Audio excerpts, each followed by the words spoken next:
Sometimes they're out here, sometimes they're not. You never know.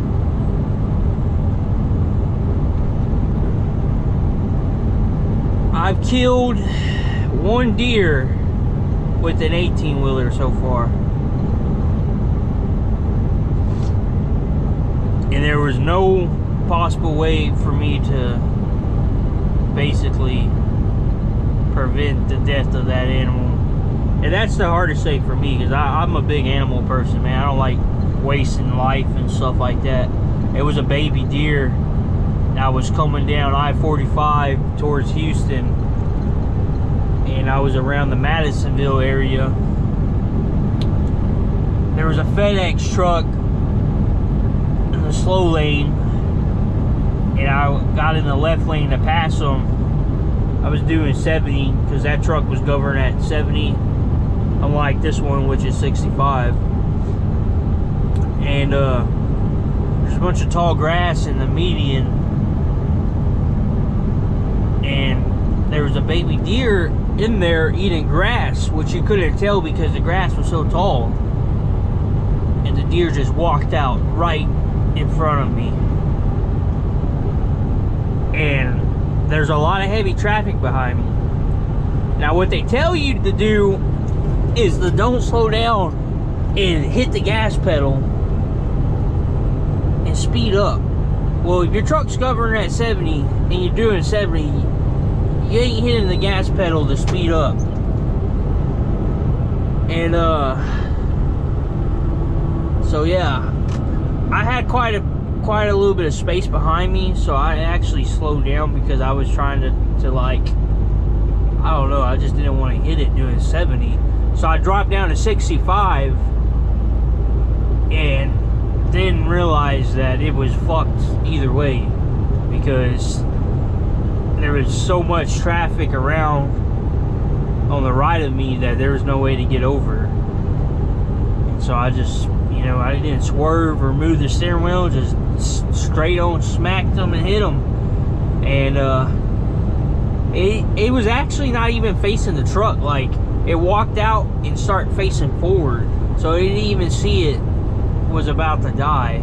It was just looking down the road, and I smacked him, man. I had blood. I had a white Peterbilt, that I was driving, and it had blood all over it, dude.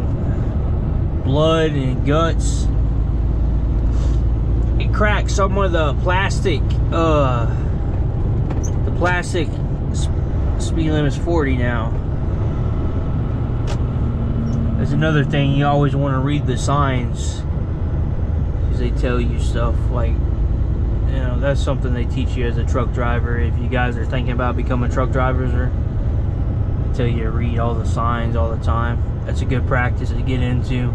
Drive around in your car and just read every sign you can as you're driving. But the truck was kind of messed up already, because the guy before me got in a wreck in Houston, and so I guess he got fired after that.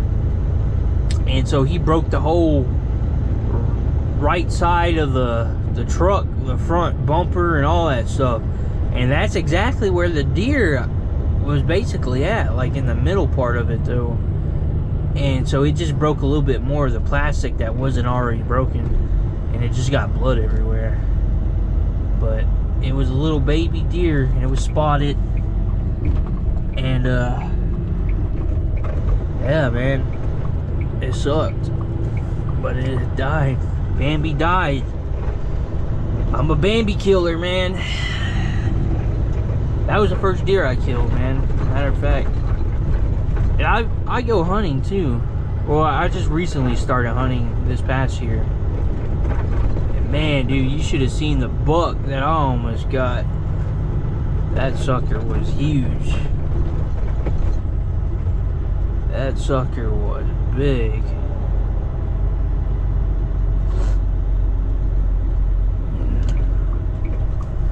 On this turn particularly right here, I'm pretty familiar with, because I come down here a lot on Mondays to and it's a pretty sharp turn. Look at the pole, look at the pole. So you just kind of gotta like swing the hell out, boy. Yes, sir. Yes, sir. Made it easily.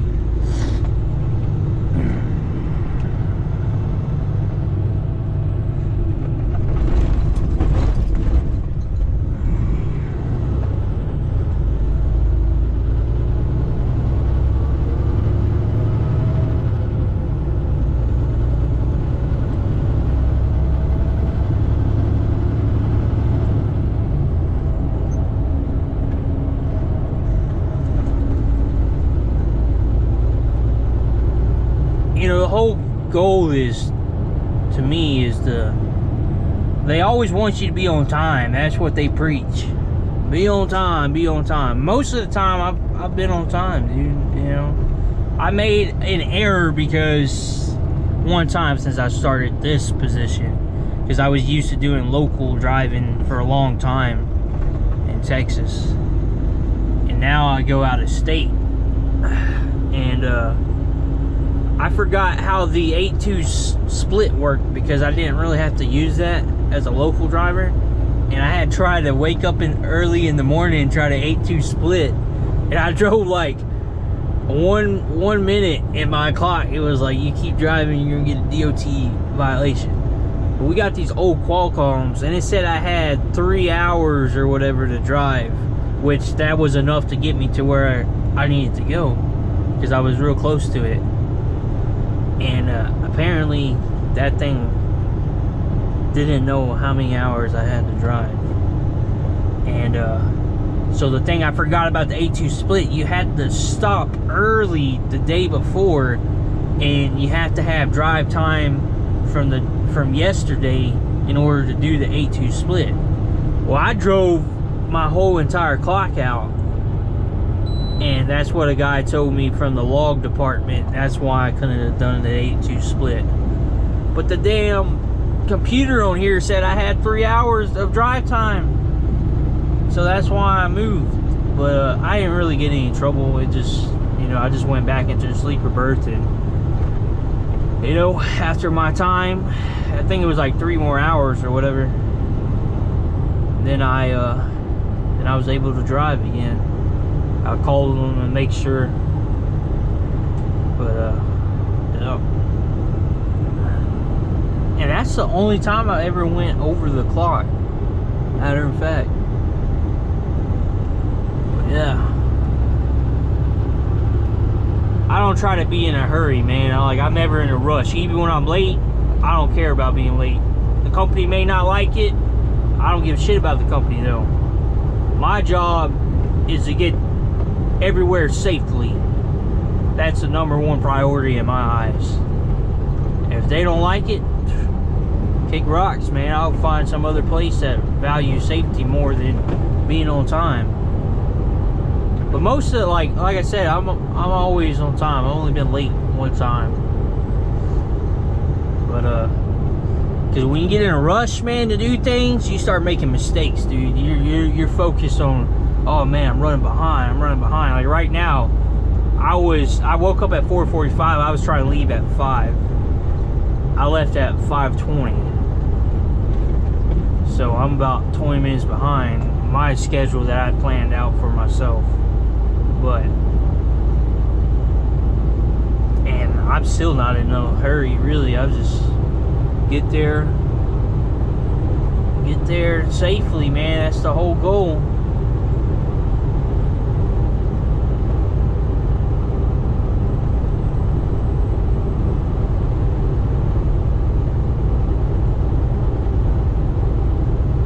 One thing I learned in life, man, you gotta control what you think.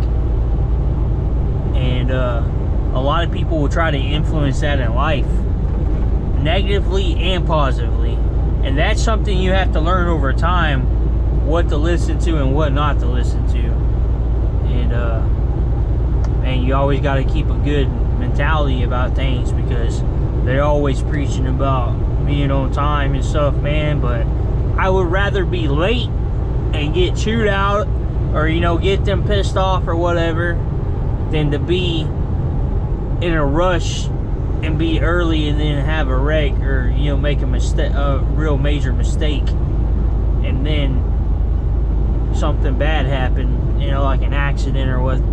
Because you gotta think like this: you're the driver, right? They're gonna preach to you all this BS and nonsense about being on time all the time and all this shit, right? Well, if you're fatigued or you're stressed out or you're tired, you know, they don't understand all that shit. They don't ever pre-trip in their calculations of the dispatch and shit. They can't calculate what you're feeling, or if you're tired, or whatever you need another hour of rest. They can't calculate that because they don't know how you're feeling and stuff. You know, they're not here with you in the truck. They're just seeing things from a damn computer screen. So if you got to get them to reschedule you, reschedule them, man. Call them, tell them reschedule your load for a later appointment, man. Tell them you're tired, you need another hour of rest. You don't want to be in a rush, man. I hate driving where I feel like I'm pressured to be there, you know, like in a rush. I do not like that feeling. I like driving when I'm peaceful and relaxed, and that's the best driving you can ever do, man. Just when you're peaceful and relaxed, you're not stressing. Always cautious though, man. Always cautious. Get paid by the mile, but you work every second in truck driving.